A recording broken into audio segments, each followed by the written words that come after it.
G'day Weapons. Before we get started, a quick shout out to WA's premier regional running event, the Bunbury Three Waters Running Festival. Famous for its beautiful, flat and fast course, the Bunbury Three Waters Running Festival offers Indian Ocean views up Ocean Drive, dolphin spotting in Koombana Bay, fast racing around Big Swamp, and the challenge of the infamous Bunbury Lighthouse, or as we like to call it, the Checkered Bastard. With distances from 5k to the marathon, it's the perfect event for everyone. Whether you're a beginner looking for a friendly introduction to road racing or a seasoned runner chasing that elusive personal best. With personalised drink stations, on-course entertainment, and a finish line vibe that captures everything great about the regional WA running community, the Bunbury Three Waters Running Festival delivers an experience you'll remember long after your legs stop aching. So lace up, set your sights south, and make Bunbury your next race destination in April 2026.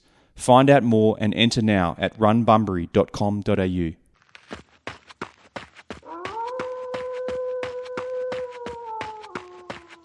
It's one.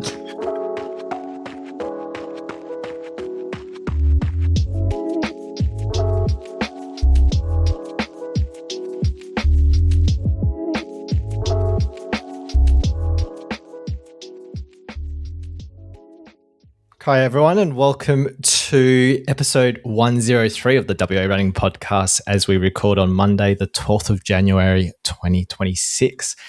In this week's episode we recap the Parlouf Relay that was on the 26th of December along with Strive Program A that was over the weekend, as well as PTS Summer Series Wallygrunta, which I believe was on the 4th of Jan a couple of weeks ago.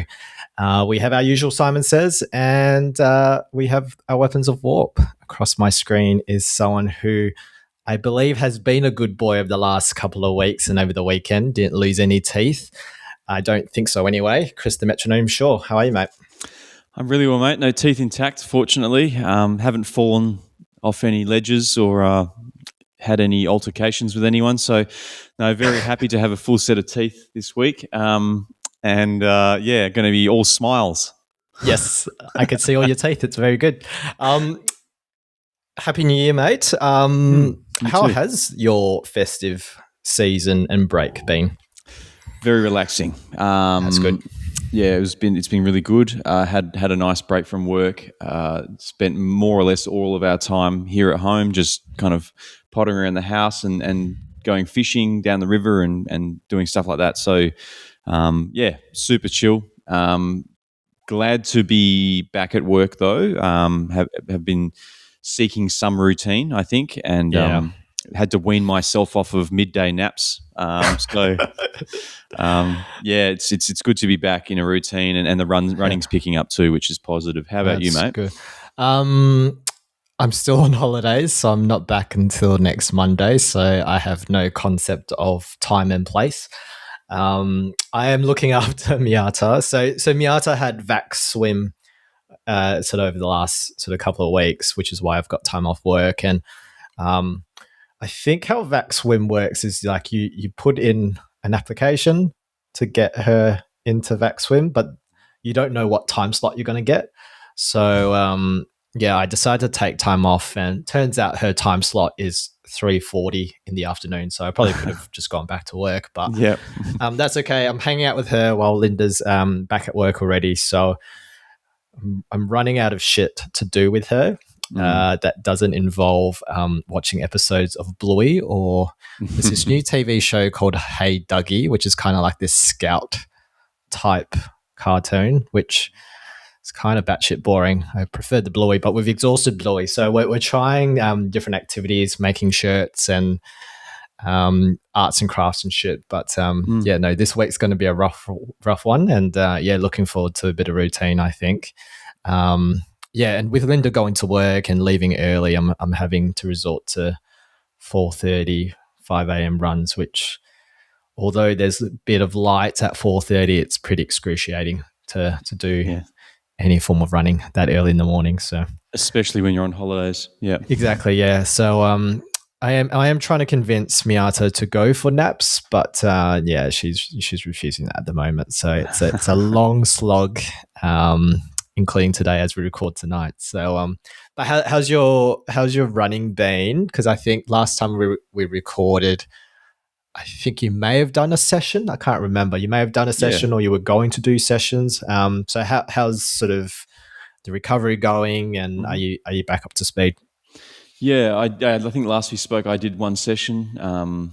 So that was back like late December, and I've I picked it up to 2 sessions. I think the following week, which would have been Christmas week. Don't really recall what I did that week, to be honest with you, but actually no, I do. It would have been I tried to do 5 by 5 minutes at threshold, I think that week, and had to cut the session at 4 reps because I just was completely cooked. So that was a key indicator to me to tell me that, maybe I need to adjust the paces and the effort a little bit. And is that to pace or to feel? Well, typically I would do it to feel, but having not really done any of it for like 8 or 9 weeks, I wasn't sure what it felt like anymore. So it was a good, I guess, bar to set, because that then set up the next couple of weeks, which has been good. So kind of dialed things back a little bit after that. I went out so this week just gone, we'll go with this because I don't want to talk about all of my running, but no, it's been good. It's been building slowly. I did 95 Ks this week, which is nearly nearing that 100K mark that I was talking about a few weeks ago when I was getting a little bit agitated on the podcast. But no, I did a VO2 on Tuesday. Did kind of a 5 by 3 minute, 5 by 1 minute, all off of 60-second rest, and then I did 8 by a K with Matt at Gallup. I did both those sessions at Gallup this week, actually, so it was interesting being at Gallup on a Tuesday and a Thursday. But that was good on Thursday. That was more in line with the effort level that I'd been hoping for kind of 2 weeks prior to that, and the paces were better too this time around. So it's just a matter of slowly winding up the length of each of those repetitions, and not necessarily getting faster, but just kind of building it so that there's more continuous running, I suppose, at threshold or just below threshold. Did see Chafin Cox down there with the front runner team, which was cool. So yeah, he's taken over from Josh there on Thursdays, and stop for a chat with him after our session into the cool down, which was nice. I saw a whole bunch of Team Tina people as well prior to our session. It looked like they'd taken up all of the toilets, so it was nice to see when I tried to go to the toilet, 3 people I knew popped out of each of the toilets. So who was there? So it would have been Ella, Ash, Tom. Who else was Tom, Sav, and there was one other fellow. I don't know his name, unfortunately, but longer hair. He was hanging out with Tom before the run. I'm not sure. Maybe he's not Team Tina, but he could be another Tom. There's another Tom. Yeah. Okay. Cool. Yeah. So there's 5 or 6 of them anyhow. But it was good to get down there with Matt, because Matt obviously himself has been coming back from injury, and that was his first time doing 2 sessions in a week. So he still wasn't breathing. So he's still relatively fit, I think. It's just about managing his tendinopathy at the moment, which is good to see him coming back. The week prior to that, I did get invited out to the bib on New Year's Day with Shane Johnstone and a few other guys. Your mate Justin Mulhare was down there. Got to meet your neighbour. I was wondering why I didn't get an invitation, but I suppose these hills would have been too technical for a guy like me. I don't know. It's not that section of the bib, I don't think, is particularly technical. It's just there are a lot of stairs and trip hazards. So maybe Shane was looking out for your best interests. Fair enough. No hard feelings, Shane. But no, what was cool about that is that, it was a relatively small crew this time around, but what Shane is trying to build there is a kind of a New Year's Day trail puppers, which is similar to the principles to the cycling community's Boxing Day puppers that they have every year, which I think basically entails all the pros or high quality cyclists coming back from Europe or wherever they are training over Christmas period, and they come back and they do this massive group ride on Boxing Day and smash out a river loop, which is roughly, I think, 60 Ks at about 60 K an hour average, which is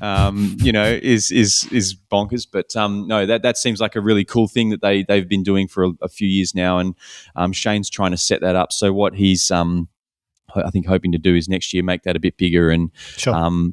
there's no organized. It's not an organized thing. You don't have to register for it. It's just going to be like Show up. a show up, and then hopefully, and the winner of each year would get a can of Pasito, as what Shane calls the nectar of the gods. So I was trying to Google what a pasito is because passion fruit. So I it's like think a so. passiona. It's like Passiona, but Pasito. Yeah, it's like the Kirk's version of Passiona, yep. I think. Yeah. Okay, cool. Yeah. Who won that? Stu Caulfield won that. So no surprise. I think I was at the back with Sheng from Team Tina. We were chatting away. Ali Wilcox and Justin were up ahead. And Shane and Stu shot straight off into the bush, and I didn't see him again. So it was like, it's kind of so the premise is that it's a 30K out and back. So it's basically from the northern terminus of the Bib all the way to Mundaring Weir, touch the fence, come back. Okay. And that's a 30K round trip. And I think, if you do that, all of that, you end up with, I think, roughly 800 meters of elevation or something. So it's not a huge amount, but it's certainly 30Ks on the trail in the middle of summer's obviously still pretty hard going. But it was good. Stu took the cookies or the pasito, from what I understand. But my feet the following week, the following few days were absolutely fucked. I think I had running down technical or downstairs or down loose rock, like when my feet my toes tend to claw into my shoes a bit. Sure. And having not done that for a little while, my feet really felt it. And in fact, my calves were cooked too. So I decided that that week I would have a bit of a down week. Only did 80 minutes on my long run, and then this week had a bigger one and feeling really good. So other than that, injuries, all going very well. I've dropped the cycling altogether. I did say maybe a few weeks ago that I was hoping to keep it in the repertoire, but I think my time with cycling is done for a little while. Fair enough. Time constraints now that you're back at work. The important thing for me is just keeping that gym in 2 times a week and getting as much running in as I can. Yeah. As it looks like I'll be pacing the 3-hour bus for Bunbury Marathon. Bunbury. Yeah, fair enough. Yeah, yep. So mileage, to hover around the hundreds, sort of in the lead up to that is the plan.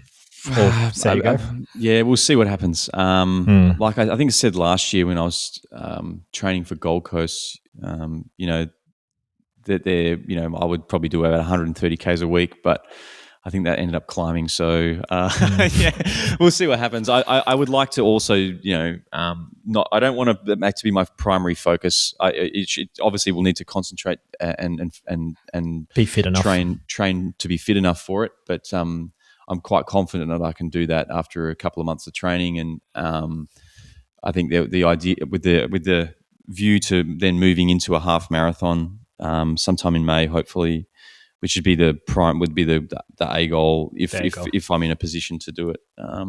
Fair enough. Yeah. Sounds good, man.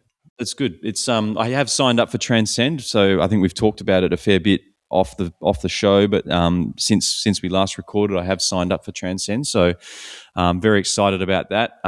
You and Shane were quick to point out to me that he may not have mentioned to me the divorce clause in the race entry or conditions of entry. So, there's basically they will hold no responsibility for any marital stress or distress that occurs as a result of competing in Transcend. But it's probably less about the competing. It's probably the weeks and months leading up to it. Yeah, exactly. And I did get a nice text from Shane. But my response was, look, as long as I make it home in one piece, I'm safe. There are no guarantees in life, so let's roll the dice. Very good. Very good. I mean, it's ages away, but have you put in some thought in terms of how you would piece together a training block for Transcend? Because I think we've had Dan, the OG host, talk about perhaps back-to-back big days over the weekend. Whether it's like 50, 60 Ks over the 2 days, but heaps of vert. Obviously, probably a bit tricky for us to manage that in light of the marital stress that may occur. So have you got, like, I guess, some ideas or principles that you've sort of perhaps pieced together in terms of what it might look like? Yeah, well, I mean, this is, for me, is going to be an experience, right? So it's not really about going out at 100%.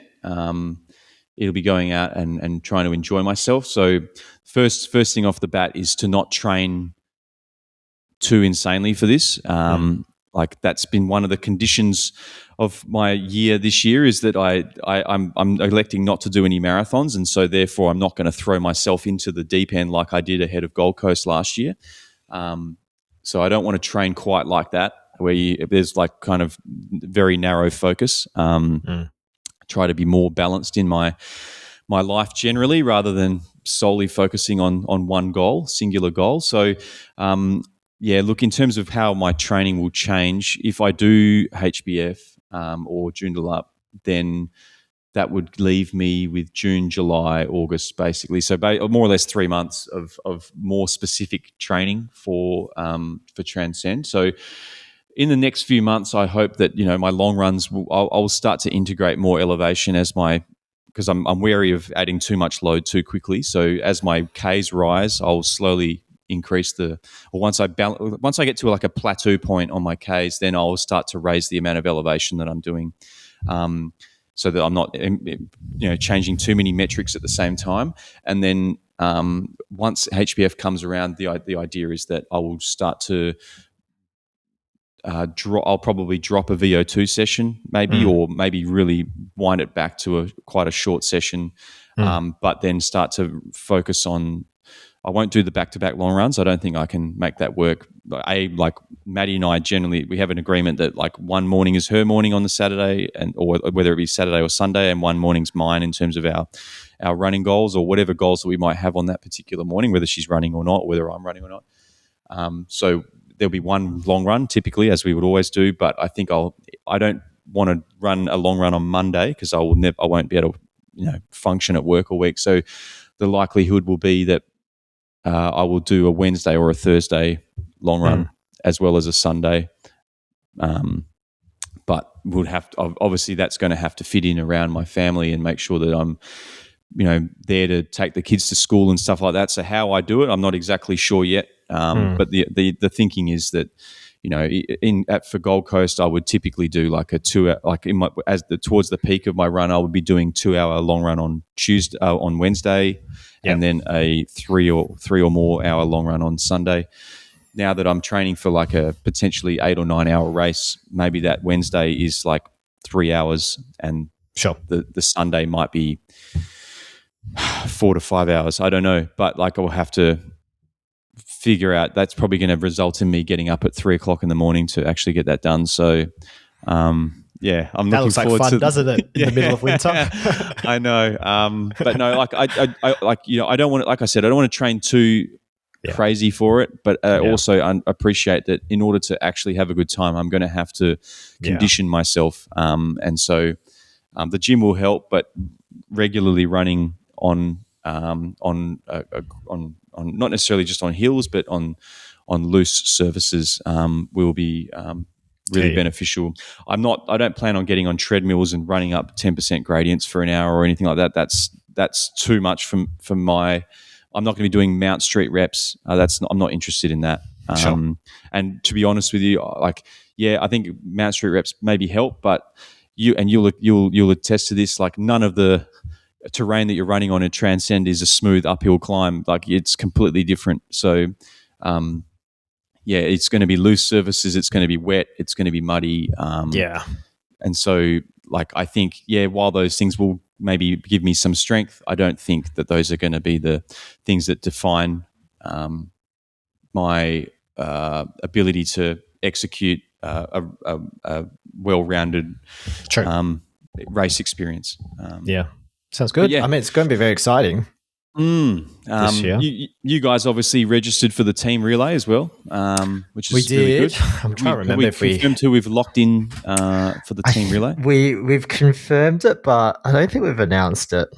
I mean, I don't know. Should I say it? I think everyone's in the group chat. I mean, as far as I'm aware, that means it's locked in. It's locked in, yeah. Well, we have. Might as well just announce it anyway. So we've got Vicky, myself. We've got Ashlee Ritson back with it, keen to do leg 3 with us. We have Sarah Paduano and I am Bryan forgetting the Bourke. last. Oh, Bryan Bourke, of course. Yeah, yep. Avid listener of the show.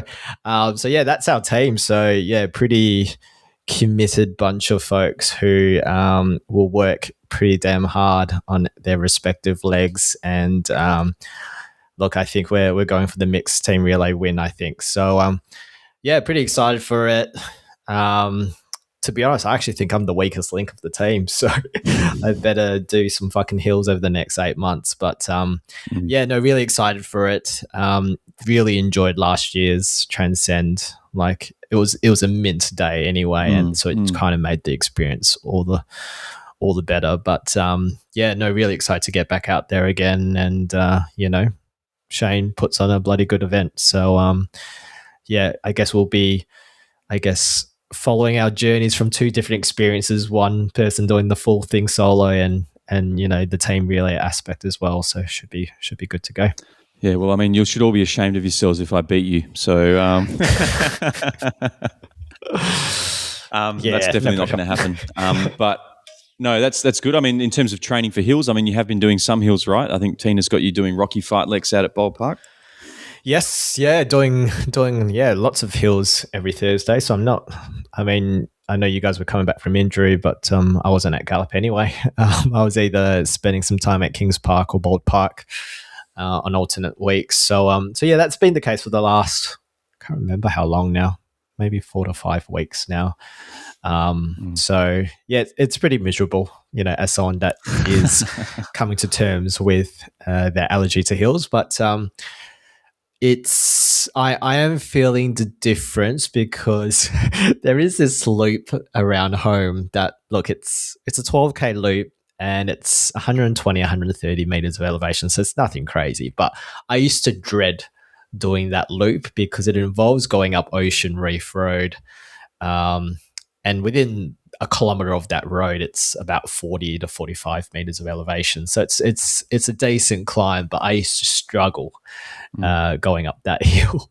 And now it's a piece of cake now. So I feel the strength in my legs, which is a good sign. But yeah, look, it's very much, if I'm not racing, I am doing hills on a Thursday, which is part of the plan for the foreseeable future. So, but I mean, yeah, in this week in particular, 94.7 2Ks. I was about to do another 700 on Sunday, but did not do that. But overall good week. I did miss Thursday, so Thursday was meant to be another Bold Park session, but I woke up. I had terrible sleep the Wednesday night and really needed the sleep in. So yeah, didn't opt to go out to Bold Park on Thursday. Didn't run at all on Thursday for that matter. And I think, yeah, that was probably a good decision anyway, because the previous week I did Bold Park and rolled my ankle pretty badly. Thankfully, in the sandy bits of Bold Park, I think, where was it? After Pine Walk. So Pine Walk's pretty steep, and then you kind of veer left and it's this sandy bit.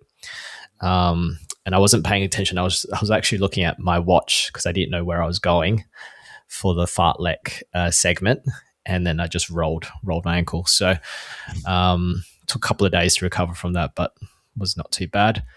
But yeah, this week was good. I had a VO2 on Tuesday. So the VO2 sessions are starting to creep back up. So it was 12 by 90 seconds. So that went pretty well. And then Saturday, my key session was a 4 by 2Ks.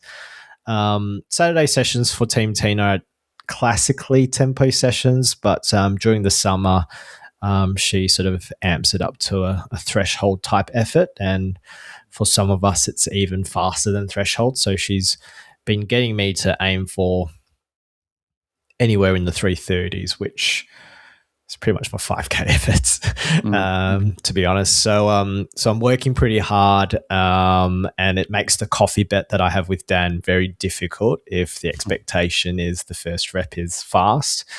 On Saturday, I was not feeling too flash. So the first rep, I decided to go out at 3:42s because I sort of felt a bit of a sore knee sort of starting the rep. So sort of tried to ease into it, but sort of came good after the first rep. So second rep, 3:40s, 3:38s, and then smashed out a 3:32 finish to earn the first round of coffees on Dan, which was really good. Did you make the most complicated order you could possibly find? No, just a large one. I maximize the value. Yeah, I did add a soy component, so an extra 50 cents on top of that. But 3 extra shots. Yeah, but nothing more complicated than that. But yeah, no, that gave me a lot of confidence, which was good. So usually on Saturdays, probably that group is Dan, myself, and Liam. Usually sort of hangs around in that sort of group, and it was good to see Kate Baker join us. So it was a good pack of us doing it. So that made it really enjoyable and sort of eased the effort levels, which was really nice. And then we've got some new faces in the Team Tina group as well. So it's nice to see some extra new people join the group. So it's a pretty diverse, really good group of people on a Saturday session down at Scabs. So really enjoyable. Slowly easing the mileage up. So yeah, it's probably safe to say that the track star is well and truly dead, with the mileage hitting up the 90 to the 100k mark, and I'll look to sort of keep it at that range for quite some time. So maybe get into the hundreds more consistently if I'm not racing. So that's part of the plan. Yeah, nice, man. Do you think that the lack of community 5K on the track has anything to do with the death of Daddy Trackstar? No, to be honest, I'm probably still sulking over the 5K. What was it, on the 20th of December, if I'm honest, and how that was a shit time. Yeah. So I was going to make a joke before we were talking about Miata's swimming lessons and talking about didn't know what time you were going to get. I was going to make a joke that maybe they were 9 p.m. swimming lessons, much like your track experiences. Fuck that, my daughter can drown.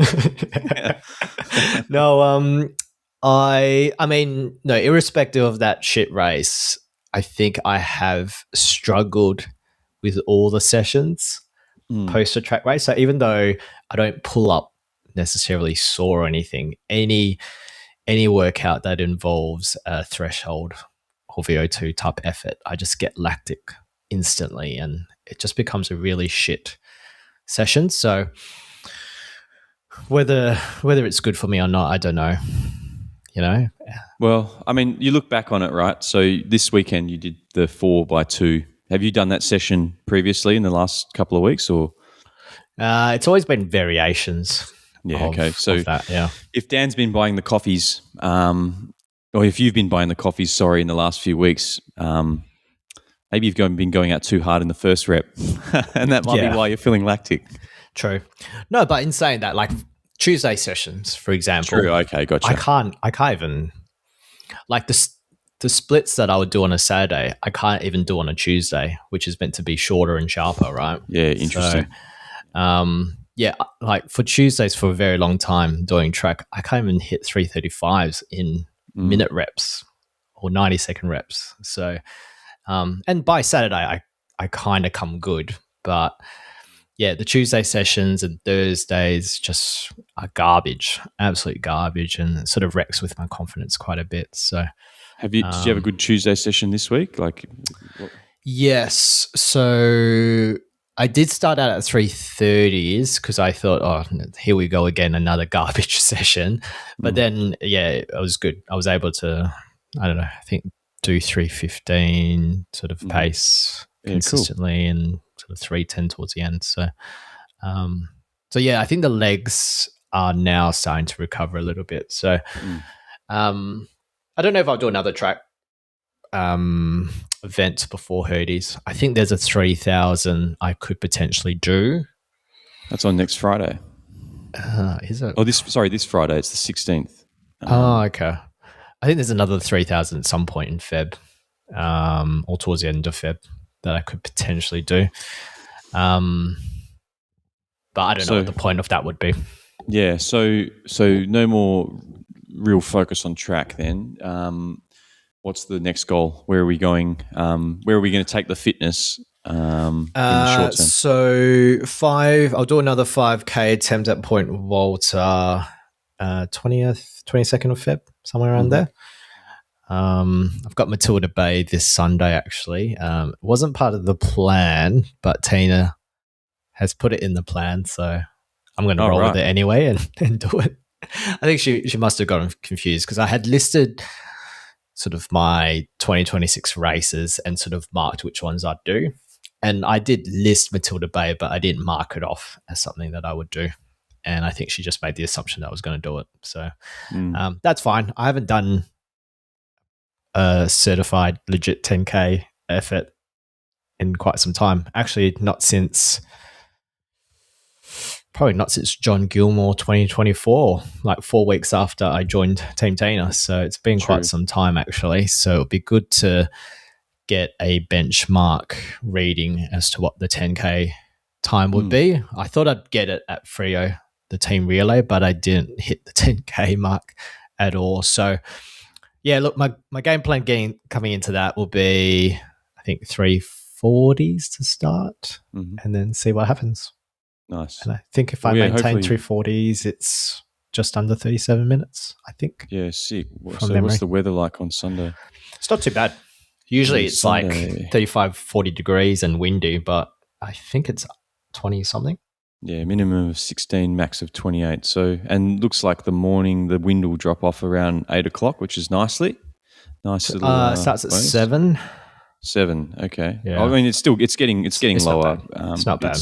Yeah. It's we're talking about 11 knots southeasterly, so you'll have a section which is, I think you mentioned that there's maybe a course change when we'll go through the upcoming events, but because I think they're starting closer to the yacht club. Isn't there like a park type area where the yacht club is? So south. Okay. So you start there and then you head the opposite direction. So gotcha. Yeah, don't know if that will make a difference or not, but regardless, it'll be good to get a hit out and see where the fitness is at. Yeah, awesome. That's good. Well, there's usually a few people turn up for that, so there'll be a few people to run with, I'm sure. Yeah, very good, mate. Man. All right. Well, let's jump into some results, hey? Yep, we'll start with Strive Program A on Friday. I think the main thing that was on was the 1500, and I've got here that all the heats were sort of roughly between 8:50 p.m. to 9:20, I think was the last heat of the evening, which is fucking brutal. But we'll start with the women's results. So we had Mia Waters in 4:35, followed by Sarah Hines in 4:38 and 4:38.03, and then we had Sophia Brown in 4:38.79.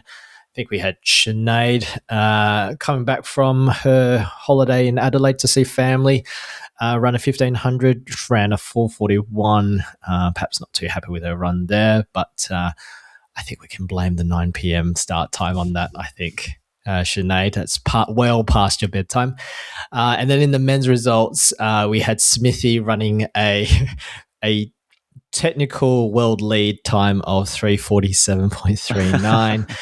Jonah Hanakiri in 3:49.86, and then Dan Canella in 3:56.10. So still some pretty speedy times on a Friday night at the start of the new year, which is good. Smithy putting those guys to the sword, hey? What's that? Smithy putting them to the sword.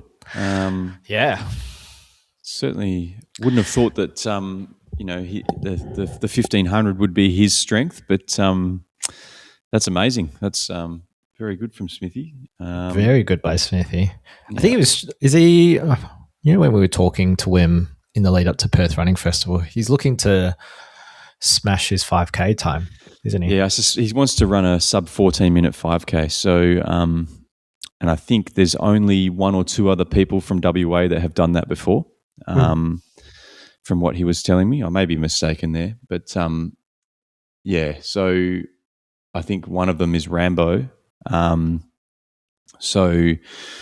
He's keen to kind of be one of the first to do that in a little while, and do it here in Perth if he can, because Perth's probably not the fastest place to run, given there's not a lot of competition, and generally there's that fucking windy back straight that you run down at the HPC, and no one's running 14-minute 5Ks out at Ern Clark. So,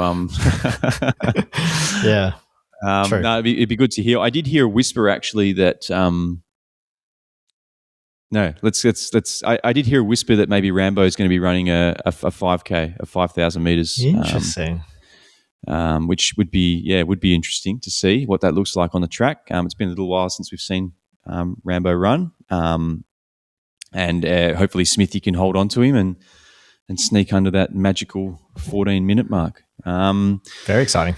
But anyhow, PTS Wallygrunta, I think, is the second run or race of the Summer Series. That was on the 4th of Jan and at Wollonga National Park. The fast child Caelan Bennett won the black race in 48.51, followed by Jamon McQuaid in 51.48. Then Daniel Allend coming in 54.12. Kirsten Buist, regular name on the podcast, coming first in the black race, 56.23, followed by Alice Davies in 57.13, and then Courtney McNally in 1 hour 54 seconds. The blue race was won by Ollie Jamieson in 44.23, followed by Dylan Cornish in 45.06 and Lee Chatt in 45.12. The women's blue was won by Claire Eatwell in 49.03, followed by Sharon Davis in 52.07 and Angela Michelle Milne in 52.20. The green race was won by Brett Looney in Gabrielle. Well, actually, it's not true at all. I won't read the men's first because the women won this race. The green race was won by Emily Murray in 21.30, followed by Ebony Regan in 22.22, Richie Benno. Katie McCrawford in 28.27. Brett Looney won the men's race 24.16, followed by Gabriel Timar in 24.28. And then Matthew Zhezpanik in 24.36. Coming in third. Tried to throw me under the bus there, but my Polish is very, very good. So you offered to read the PTS results. I did, mate. It's all good. Take us through those Parlouf Relay results that happened on Boxing Day last year. Yes, we had the Parlouf Relay on the 26th of December at a very convenient time of 9:30, which is fucking lunchtime in my books, but no, it was still a good run nonetheless. I'm trying to remember the weather conditions. It was good. It was like humid. Remember, it was 42 degrees on Christmas Day, and then it was like 24. True, actually, on Boxing Day. It dropped considerably. There was a bit of humidity, but not too bad. I remember the recap that you did the previous year where you raced against Andy Carrington and his son. And I didn't really appreciate your comment around, it's quite sandy and not much footpath. So when I rocked up and realized that, it's basically mostly sand for the most part. It's probably the starting maybe 200 meters that's on the footpath, which makes Max and Jack's course record of over 10 Ks much more impressive. I can't believe they did that. But in the men's race that was taken out by Canning District's Lee Chang and Nikhil Redapali, they managed 9.1 Ks in the 30 minutes. And the women's race was won by Elle Franklin and Janelle Consolis in 7.95 Ks in the 30 minutes. And the mixed results, that was won by Team Tina's Loz French and Shafiq Bari in 8.402 Ks. Mm-hmm.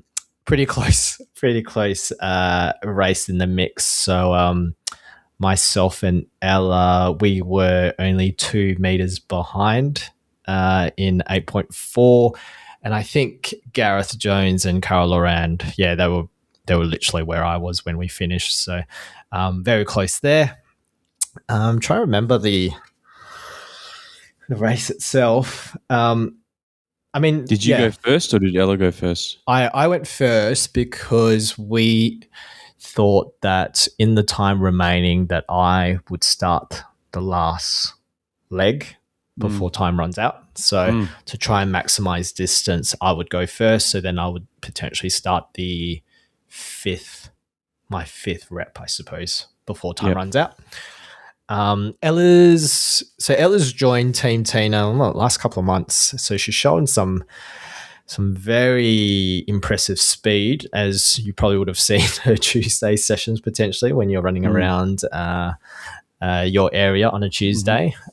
So we knew that she had some speed, but she was coming back from a bit of a niggle. So she was a bit tentative. I think she said something along the lines of, I might try and do 4-minute Ks and see how I go. And like, oh, okay. Sounds good. Sandbagger. Complete sandbagger. Anyway, so I did my first rep in 3:23, and then it was off to Ella. So I kind of stuck around Shaf for the first leg. I think it was up ahead just slightly. And then when there was the exchange and Loz and Ella were doing their rep, I just assumed, look, I'm going to see Loz first, and then I'll probably have another 20 seconds or so, right? And then so I see Loz, I'm like, okay, I need to get ready. And then Ella's just in my face going, oh, you need to fucking go. I'm like, oh shit. And then so I didn't realize that Ella was just going toe and toe with Loz, and she pretty much did for the entire race, which is very impressive by Ella. So her splits, just looking at there, 3:38, 3:39, 3:37, and then she finished with a 3:35. So pretty impressive. Where do you think you guys lost it? Probably me, if you look at my splits. Your third one does look like it slowed down a little bit. I slowed. Look, so what was going in my head? So I definitely let the team down. I went, you know what? I'm just going to have a slow third rep just to get a bit of energy back, because I was starting to feel pretty tired. It was getting pretty taxing, in the hope that, hopefully Shaf slows down and then I'll just overtake him in the last rep. But that was probably my mistake. I probably should have gone a bit harder in that rep, because I would have gone tired anyway. And then, kind of left it too late. So I think that last rep was going out at 3:10 pace, and I just couldn't catch up, unfortunately. Yeah. But that's crazy, relay. Man. That's good. I think Ella's doing really well. Like those basically negative split through her 4 reps, and I mean, wasn't that far behind you, to be honest. Like in terms of pace, like that maybe your first one aside, which was pretty quick. Yeah, so you did a 3:23, and what Shaf was a couple of seconds up the road, you reckon? So he was pushing it. I would say his splits are very similar to mine. So every time, I mean, Loz and Ella were neck and neck, basically. So when it was Shaf and I sort of doing our rep, I kind of just tried my best to stick within. Just sit on his shoulder, basically, as much. Let Ella do all the hard work. So she was definitely the MVP of the team, that's for sure. So it'll be very exciting to see what Ella, pulls off at Busso Bay Run. I think she's currently sandbagging Busso Bay Run in a couple of weeks' time. But what does she say her 5K time is? Like she only ran a sub 20 like a little while ago, or like a year ago, maybe. I don't know what her 5K time is, actually. Because I feel like, with splits like that, she's probably looking at a sub 19 5K. Like, and for sure. I mean, granted, you're getting 3 minutes rest between your reps, but still, the fact that she's getting quicker on sand is quite impressive. So very impressive. Her 5K time looks to be, stalking her Strava now, 19:30. Yeah, right. Yeah, well, she's going to blow that away whenever she decides to run a 5K. So, just add a little bit of pressure to Ella there. Very good. Yeah, on a podcast that goes out to hundreds of people. So, very good. All right, let's move to upcoming events. Yep. So on the 17th of January, so that's this Saturday, we've got the True Blue Ultra, formerly the Australia Day Ultra, which is held in Australand. The event is set on a unique flat and fast route that sees some of Australia's fastest runners enter each year. The course is a certified 12.5-kilometre out and back along the Australian foreshore, taking in the scenic Cathedral Drive along the Paperbark Walk. There's distances there from 12.5, 25, 50, 75 and 100K. There's also a kids 6-kilometre race, which is pretty long for a kids race. You'll probably see you or myself signing up for the kids race down there this weekend. Depends what you win. Yeah, if it's a Rebel voucher, then see you there. Australian, see you later. So that's cool. That's coming up this weekend.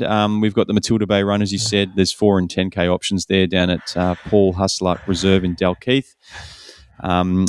We've got the Bunbury Runners Club Australia Day Fun Run on the 26th of January. That's a Monday this year for those checking in at home. They've got a 5-10K run. It's not held doesn't start at the Runners Club. It starts at the skate park, which is kind of tucked around the corner by Koombana Bay. So that should be a fun time. There's Strive Program Breathe this Friday. There's an 800 and a 3,000 meters there. There's the State 5,000 on the 24th of January, as we discussed earlier, which should be exciting. Are you going to get down and watch that, do you think? I said no to a family event because I said I will be busy. Yeah, nice. And I suppose this is the event that I will be going to. I mean, it was meant to be the community run, and looks like there is no community run. But I'll probably head down. Yeah, sick. Okay, that should be good. We should maybe do some content live from the run, I reckon. Sounds good. If we can get down there, that'd be cool to interview a couple of winners, maybe. Maybe get some vibes on the Instagram. We'll see what happens. Not that I use the Instagram anymore, but banned. Yeah. We've got the third event of the Perth Trail Summer Series, which is Swiss Murdy on the 1st of Feb out at Mundy Regional Park. There's the Sandman 50, which is I think Vicky's the reigning champion there, which is the same day, the 1st of February. I don't think anyone like you, myself, or Vicky are entering that this year. But didn't I hear that she was going to do the team relay? I thought she said, but she definitely wasn't going to do the 50K though, was she? No, not at all. Yeah, well, yeah, I'm sure we'll see someone mad down there. Probably someone like Stu go down and run 50Ks on sand in probably 3 hours. We've got the Bustleton Runners Club, the Busso Bay Run on the 7th of Feb. That's down at Geograph Bay, obviously. There's 5, 10, half, and marathon. But if anyone listening to this already knows that all those events are sold out, so don't bother. There's no wait list. I checked the website today. There is transfer window open until the 31st of January, I think. So there are people selling tickets and stuff. Yeah. Yeah. So you can exchange, but you can't get a refund, more or less. So so it'll be interesting to see who turns up to run that. I think who won. So Dolby won the men's marathon last year. Do you remember who won the women's marathon? Race. Usually, it's not much depth, unfortunately. Yeah, because I remember the year before was the year that Nari, I think, podiumed for that. Yeah. But I think my pick for this year's winner, and I'm going to go in straight away, and that's going to be Ash Ritson, I reckon, in the marathon. Oh yeah. She's going to be a far and away winner there, I think. I mean, like you say, the depth's not traditionally it's not very deep down there, but we will certainly find out. You just never know. The likes of like Jackie Kellerman or something might jump in there. She's been doing some 50K long runs, which is crazy, but I'm sure that there'll be someone down there. And look, maybe Kate Baker might get a sniff and think she might be fancier a run down in Busso if she can cop a ticket if she hasn't already. Just going through it was Anna Watts that won the women's marathon last year in 3:24. So if that's anything to go by in terms of this year's race. And hoping for some cool weather. I think we'll see a fast time below 3 hour time in the women's race this year. For sure. I mean, I think now that we're talking about Busso Bay Run, I think Cara Loran is doing the marathon at Busso. She's changing it up this year. Interesting. Not moving doing away Bunbury from Bunbury. Yep. So she'll challenge for sure. Yeah. Yeah. She's looking good. I think I saw one of the sessions. She was doing, I think, a 4x5K, and she was hitting 4:16s, 4:17. So it's not bad. Yeah, she's having a sniff at that mark for sure. Yeah. So Ash might have someone with her.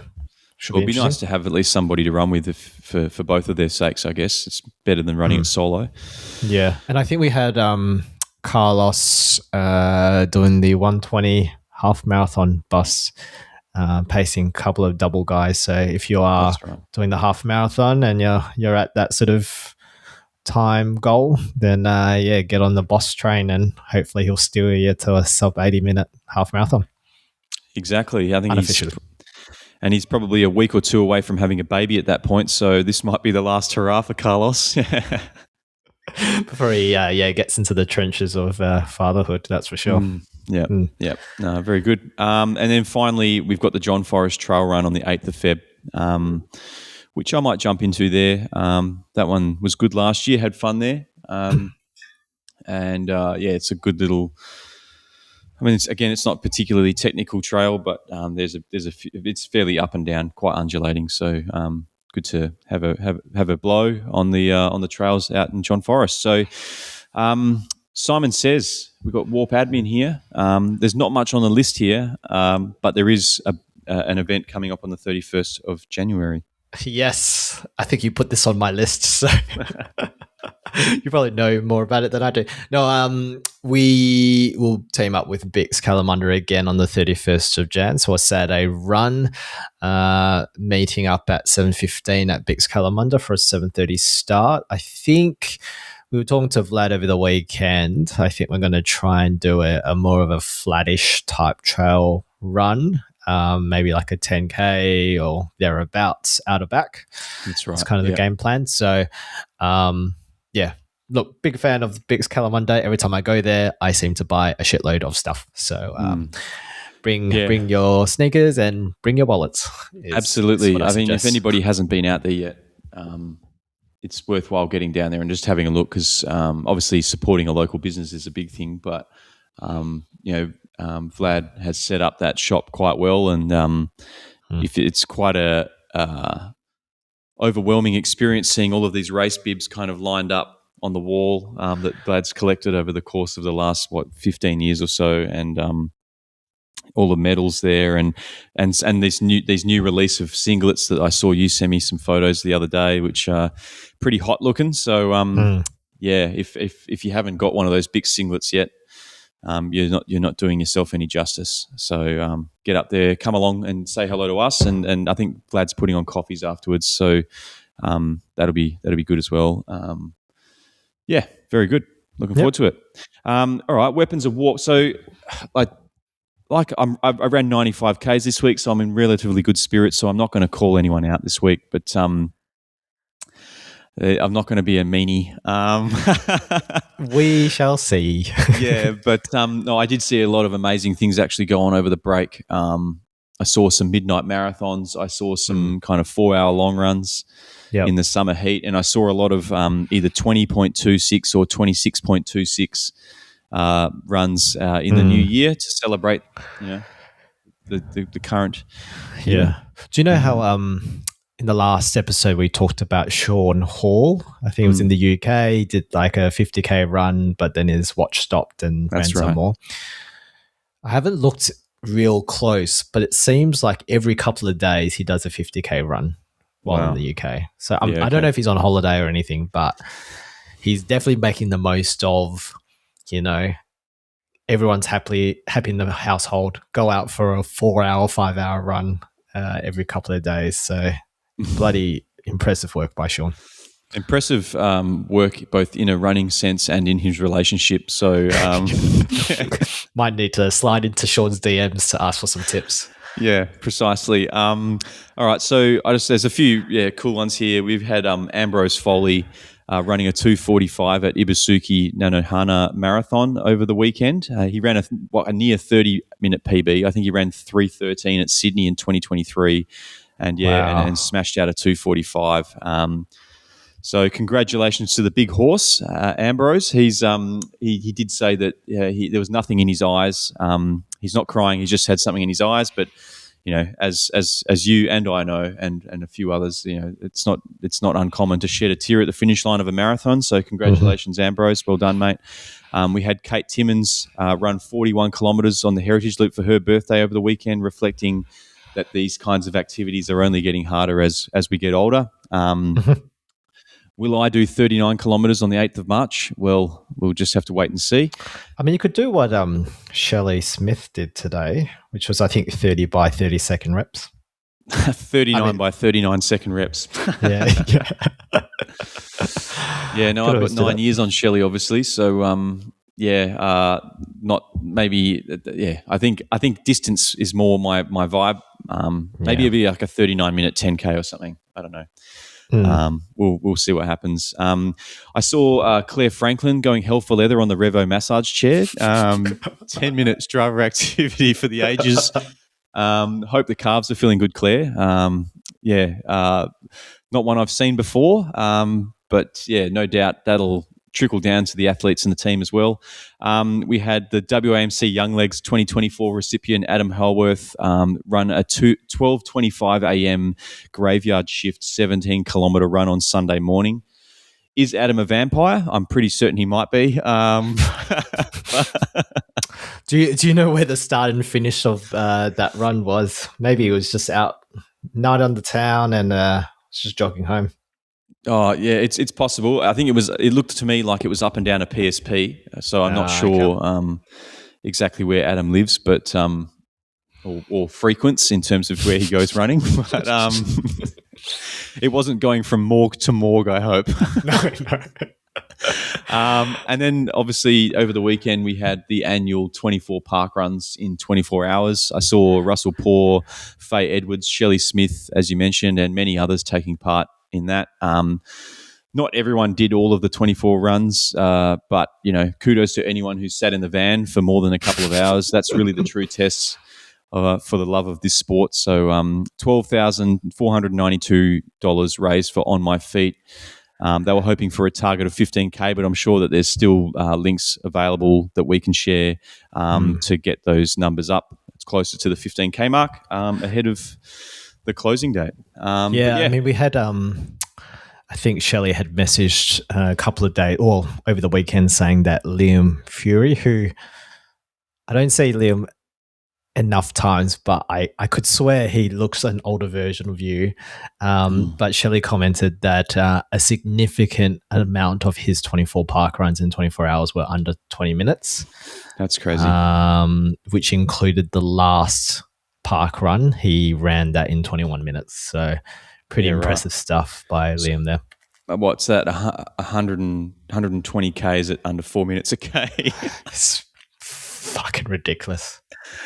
Yeah, probably in that van as well.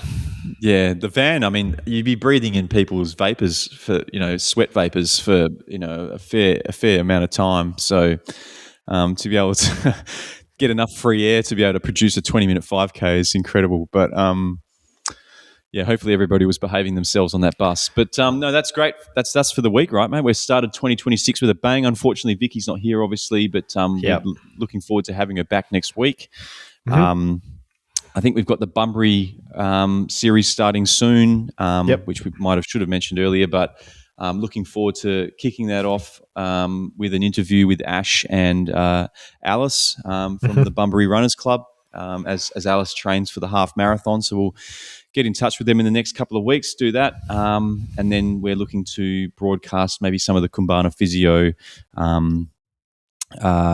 physio talks that they do down there in Bunbury as part of the training series. And then we'll get to meet at some point the pacers who are going to be pacing the marathon. So I can't remember if we've shared who those people are yet, but we've got paces in the marathon from the 3 hours all the way to 4 hours and 30 minutes in 30-minute increments. So we are still in need of a couple of paces. So if anyone is interested in pacing, I think 3 hours or 4 hours 30, then I think we'd be very grateful for people to put their hands up. I am more than happy to do the 3 hour bus on my own, but it's always nice to have someone to help out in case my my arse cramps at 36 kilometers. So I think a few course changes this year, so it'd be interesting to see what Ian's got in store for us. But exciting stuff, mate. Big start to the year, and looking forward to a big year ahead. Yeah, definitely. Yeah, I mean, along with Bunbury Running Festival, we've also got Transcend later in the year. I always forget that I did sign up to Herdies with the Wolves Run Clubs, and that's happening very, very soon. I think the Wolves guys did a recce run over the weekend, which I didn't join, but seems like some guys are taking it more seriously than others, like myself, who, I mean, my training for Herdies just involves eating a hot cross bun right before a run, and not shitting myself. So so far so good. Smashed a Coke towards the end of my long run and still was able to run up a hill. So gut training is going well, but that's all I'm doing at the moment. But it should be exciting to cover the lead up to Herdies as well. Yeah, just go all out and like bicarb, nomios, all the stuff that's completely irrelevant for a 6.7 kilometer loop. A nomio or a yard, right? Yeah. That would be amazing. Just broccoli. All right, that's it for us this week. Thanks for joining us for episode 1 of 2026. You can reach out to us at WA Running Pod on Instagram. Our email address is warunningpodcast@gmail.com, and our Strava group is Warp. Thanks for joining us, and we'll see you next week on the WA Running Podcast. See ya. See you guys. Yeah. What do you reckon? Kelvin Dominic or Juan Dominic? I'm going to go JD. JD? Yeah. I have to say it is probably JD. There it is, Carlos. Hey? Yeah. Decisions made. The Warp overlords reckon Juan Dominic is the way to go. He'll be unhappy to hear that.